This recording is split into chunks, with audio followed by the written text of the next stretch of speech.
Allah Subhanahu wa taala sehingga memberikan kita kesempatan untuk bersama-sama hadir di ruangan ini. Tak lupa pula salawat beserta salam untuk junjungan kita Nabi besar Muhammad sallallahu alaihi wasallam. Allahumma sholli ala Muhammad wa ala ali Muhammad.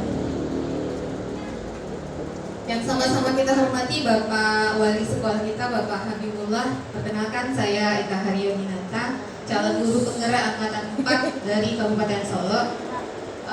Dan seterusnya kepada penghormatan kepada Ibu Kepala Sekolah, Bapak Ibu Wakil Kepala Sekolah, dan kepada Bapak Ibu, teman-teman majelis guru serta tata usaha. Baiklah, kali ini saya diberikan kesempatan oleh sekolah untuk mengimbaskan pelajaran yang sudah diterima selama lebih kurang 2 bulan belakang, dan sebulan ini saya libur untuk belajar secara online.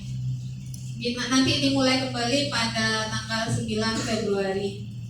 Jadi ini masa-masa libur, tidak ada lagi Google Meet. Biasanya sepulang sekolah tuh ngejar-ngejar waktu dari anak, juruk-juruk dari anak untuk Google Meet di kamar kunci pintu.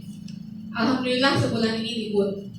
Baiklah, kita sudah sampai di modul 1.4 tentang budaya positif.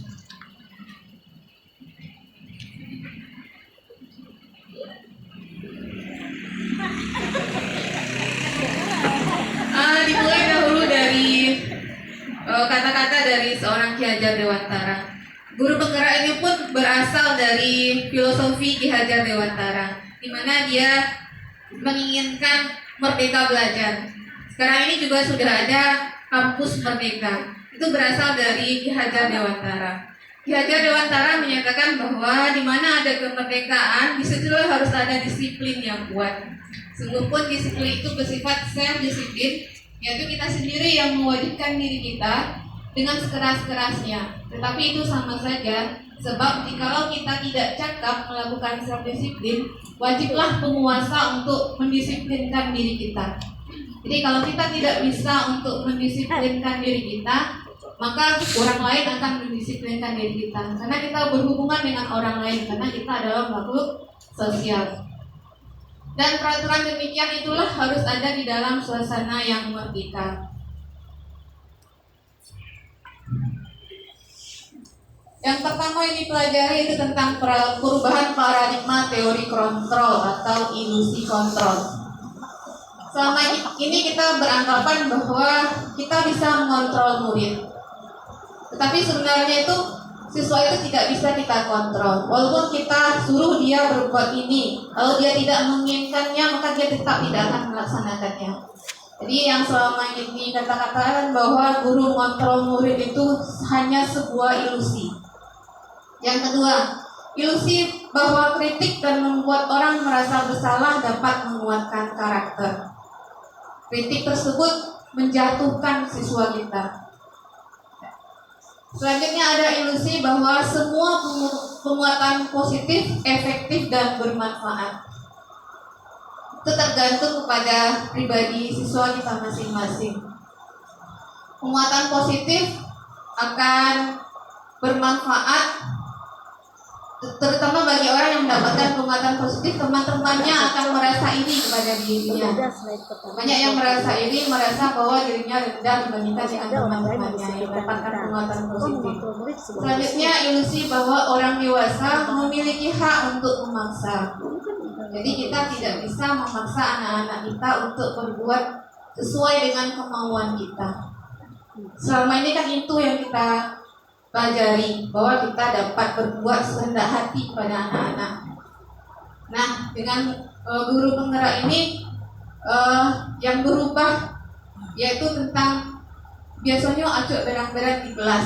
Ini agak dikurang-kurangi berang-berang seketek, karena mereka harus merasa senang untuk belajar. Itu yang paling berubah di dalam diri saya. Harus merdeka dia tidak merasa tertekan berada di dalam kelas. Selama ini kita kan banyak yang seperti itu ya Bapak Ibu. Awak di dalam kelas itu adalah penguasa siswa. Nah, itu yang perlu dirubah. Selanjutnya Ada teori stimulus respon dan teori kontrol. Yang stimulus respon, kita mencoba mengubah orang agar berpandangan sama dengan kita, padahal pendapat kita masing-masing itu berbeda. Menurut teori kontrol, kita berusaha memahami pandangan orang lain tentang dunia. Perilaku buruk dilihat sebagai suatu kesalahan menurut stimulus respon. Sedangkan teori kontrol, semua perilaku memiliki tujuan.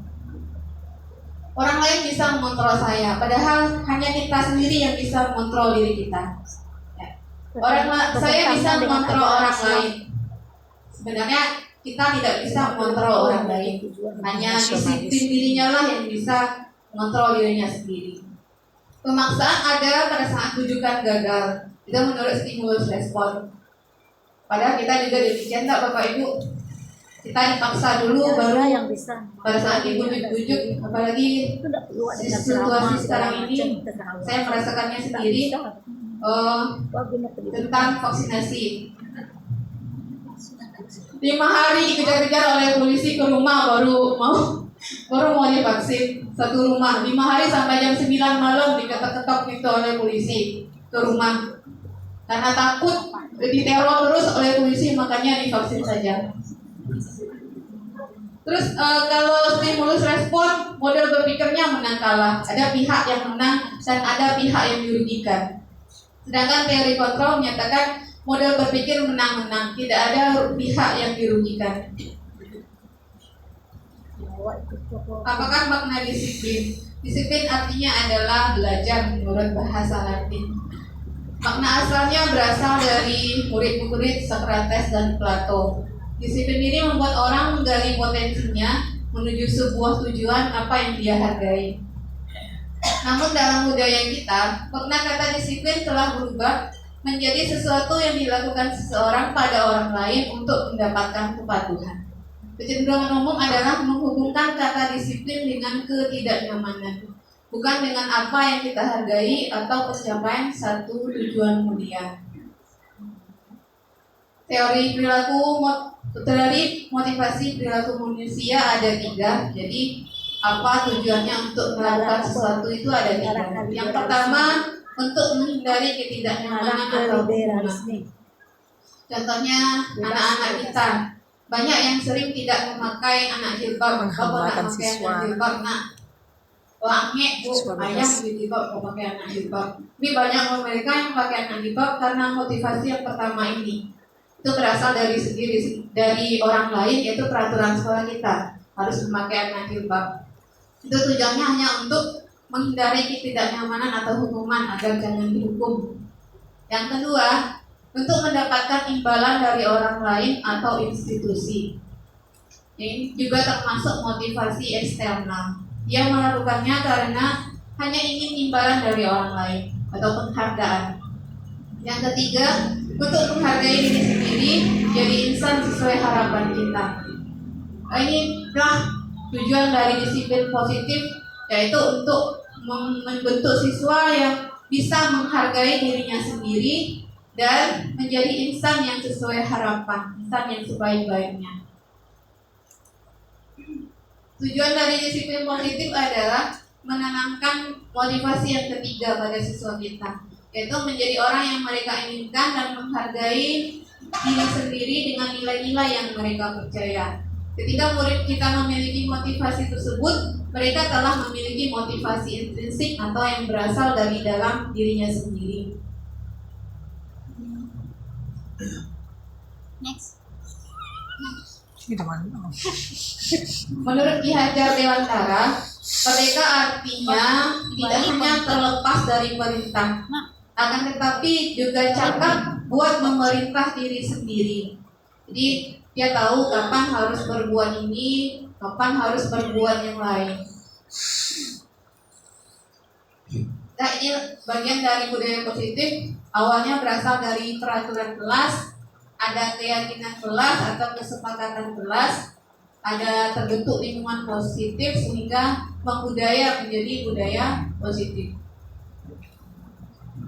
Yang pertama tentang keyakinan kelas atau kesepakatan kelas. Ini sudah saya cobakan di kelas 7 dan di beberapa kelas 8 yang saya ajar. Saya bentuk kesepakatan kelas dengan siswa-siswa apa yang perlu disepakati di dalam belajar. Setiap tindakan atau perilaku yang kita lakukan di dalam kelas dapat menentukan terciptanya sebuah lingkungan positif. Perilaku warga kelas tersebut menjadi sebuah kebiasaan yang akhirnya membentuk sebuah budaya positif. Untuk terbentuknya budaya positif, pertama-tama perlu diciptakan dan disepakati keyakinan-keyakinan atau prinsip-prinsip dasar bersama di antara para warga kelas. Keyakinan kelas, hukuman, dan penghargaan. Mengapa tidak peraturan saja? Mengapa harus keyakinan kelas?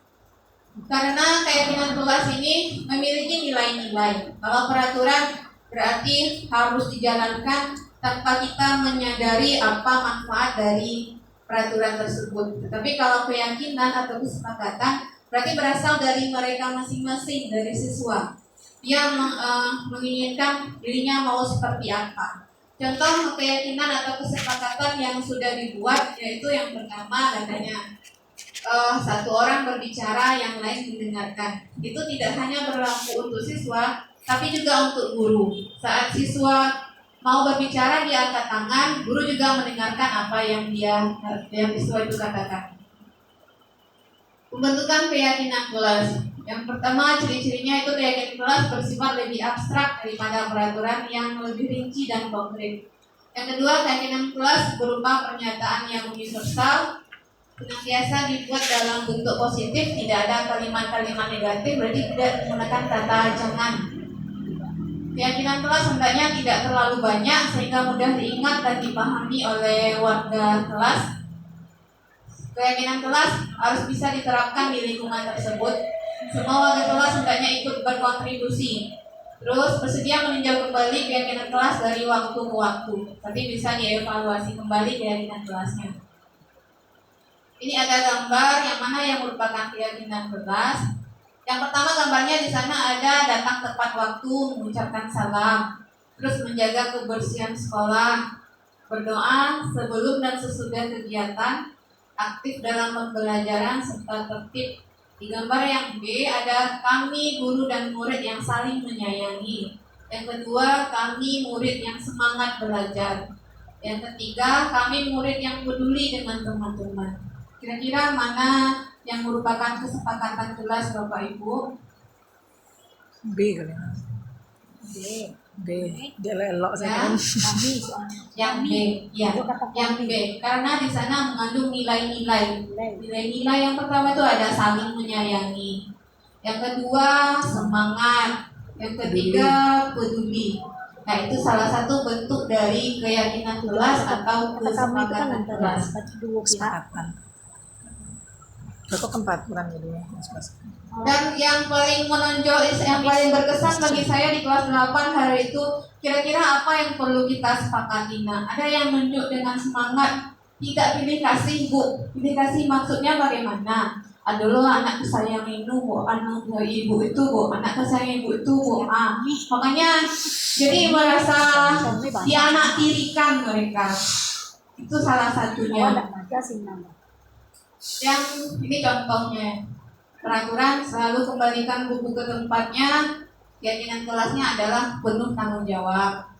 Yang kedua, dilarang mengganggu orang lain, berarti menghormati orang lain dan diri sendiri. Sampai ke bawah jangan berlari di kelas atau koridor, berarti keselamatan dan keamanan. Ini dihukum oleh penghargaan, ada pengaruh jangka pendek dan jangka panjang. Nanti modulnya bisa kita kirim ke ruang info saja. Bapak Ibu bisa bacanya. Penghargaan tidak efektif, penghargaan mengurangi ketepatan, penghargaan merusak hubungan. Jadi hubungan antara anak dengan anak itu dirusak oleh sebuah penghargaan. Ini ada juga hukuman atau konsekuensi. Ada tindakan guru mencatat 100 kali di dalam buku kalimat saya tidak akan terlambat lagi karena terlambat datang ke sekolah. Biasanya ini di SD ya Bapak Ibu.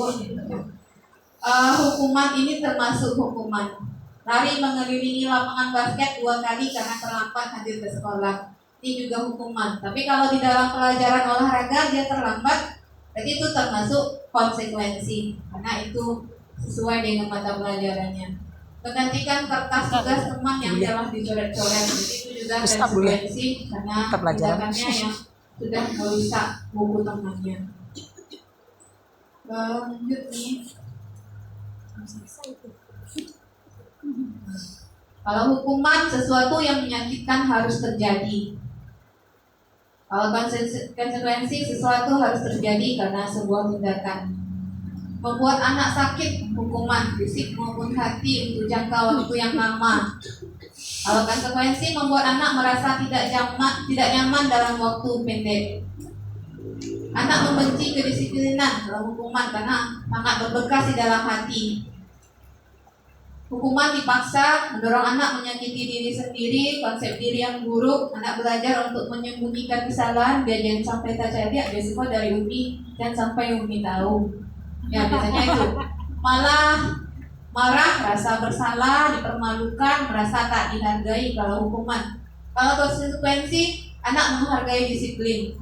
Dia melakukan konsekuensi yang seperti yang telah dikatakan karena kalau dia memang berbuat salah, dia sudah memahami apa kesalahannya. Stimulus, ada tanggapan, anak menghargai disiplin. Selanjutnya kebutuhan dasar manusia itu ada 5. Yang pertama kebutuhan untuk cinta kasih atau diterima. Di kelas kita atau di sekolah kita banyak sekali anak-anak yang membutuhkan ini, cinta kasih atau diterima. Banyak yang narik-narik perhatian. Misalnya ada yang lalu, ya, ada yang lalu baru mulai belajar, lalu duduk dekat Ibrahim, dekat meja guru. Ya, itu ada tuh. Terus ada kebutuhan untuk penguasaan, yang merasa bahwa dirinya itu merasa lebih dari temannya. Terus kebutuhan kesenangan, jangan bermain-main karena masa kecil kurang bahagia. Terus ada lagi kebebasan. Terus yang paling penting adalah survival atau kebutuhan untuk bertahan hidup, seperti makanan, pakaian. Di sini ada contohnya Bapak Ibu. Ibu guru bilang aku tidak boleh bersenandung sewaktu mengerjakan tugas. Katanya kelas harus tenang, tidak ada suara. Padahal kan aku suka dan senang menyanyi. Kira-kira kebutuhan yang diperlukan apa? Ekskul nyanyi.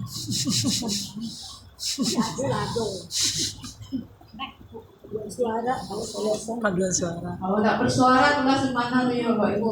Ya anak-anak tuh kalau bisa nyanyi di kelas nyanyi. Aku anak-anak tidak ada suara sama sekali kayak di kuburan. Yang kedua, ibu guru tidak menyapaku hari ini, padahal aku pakai jepit rambut baru.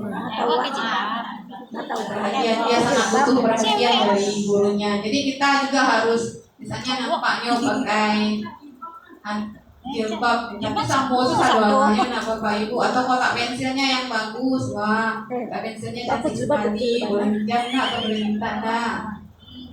Terus aku bosan masa belajarnya cuma gitu-gitu aja, dengerin ibu gitu aja.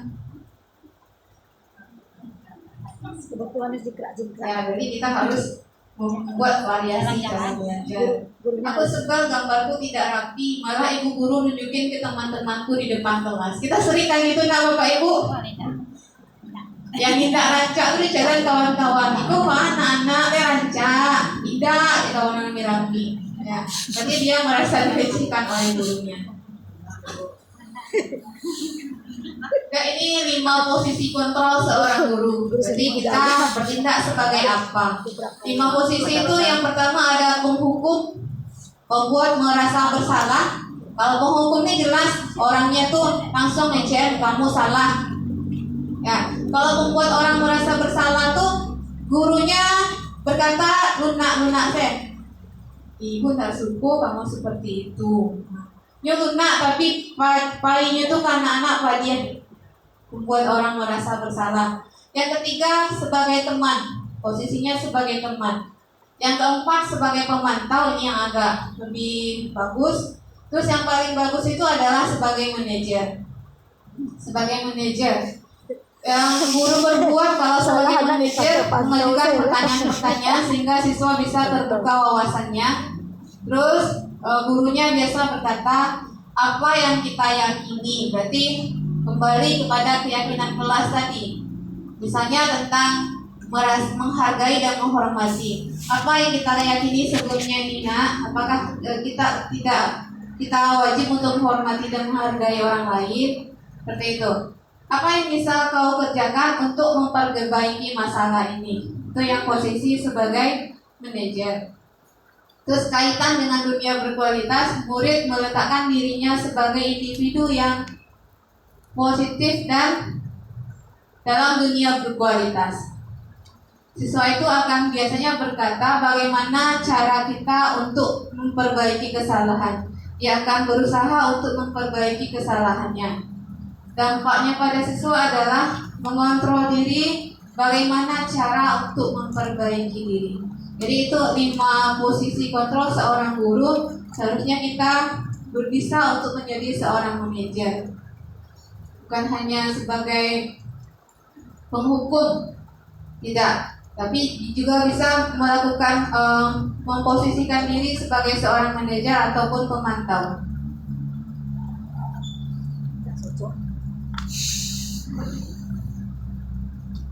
Nah, nada suara ada apa yang tersampaikan dari sebuah pesan. Kalau melalui kata-kata hanya 10%, melalui nada suara 35%, dan melalui nonverbal atau bahasa tubuh itu 55%. Contohnya diraso anak agak seketek, Pak kok sakit nah itu sangat berbekas di hati siswa. Jadi guru ini perhatian kepada kita. Baiklah Bapak Ibu, hanya itu yang bisa saya sampaikan pada kesempatan kali ini. Semoga kita bisa lebih baik ke depannya. Saya sudahi. Assalamualaikum warahmatullahi wabarakatuh.